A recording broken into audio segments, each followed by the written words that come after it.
le prince Philippe prend une décision radicale après avoir été impliqué dans un accident de voiture. Le duc d'Édimbourg a décidé d'en finir avec la conduite, après son accident de voiture survenu fin janvier.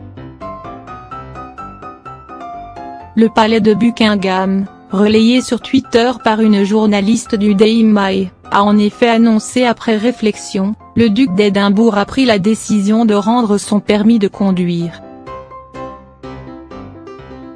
Le mari d'Elizabeth I, âgé de 97 ans, s'était sorti indemne de cet accident, survenu près de Sandringham, sur la côte de l'Angleterre, où la reine possède une résidence d'hiver. Ce n'a pas été le cas de la conductrice de l'autre voiture, Emma Fetoyate, mère de 2 enfants et âgée de 46 ans, qui s'en est sortie avec le poignet cassé.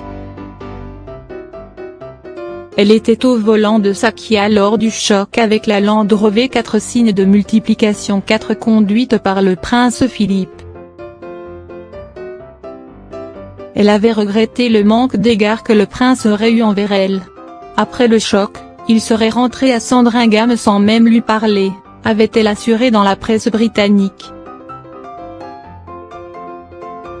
Quelques jours plus tard, le prince Philippe lui a cependant écrit une lettre d'excuse, au ton sincère: « Je voudrais que vous sachiez à quel point je suis désolé du rôle que j'ai joué dans l'accident. » Il y explique qu'il connaissait très bien la route, et que le soleil bas l'avait gêné.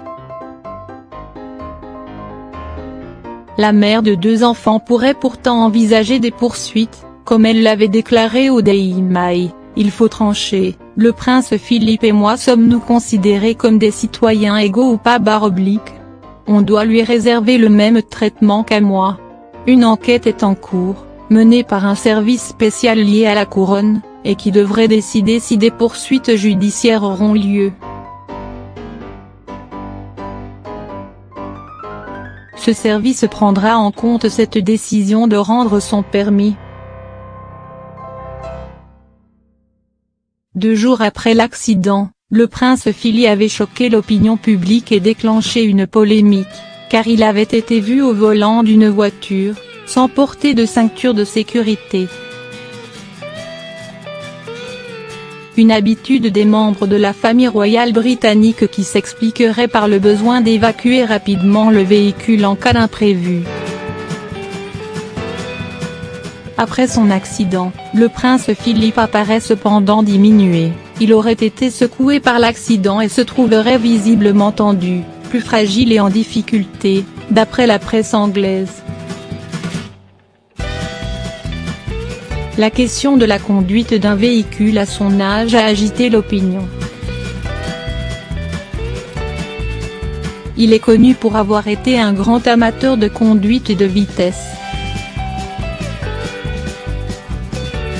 Elizabeth I avait l'habitude de l'épingler pour ses mauvaises habitudes au volant.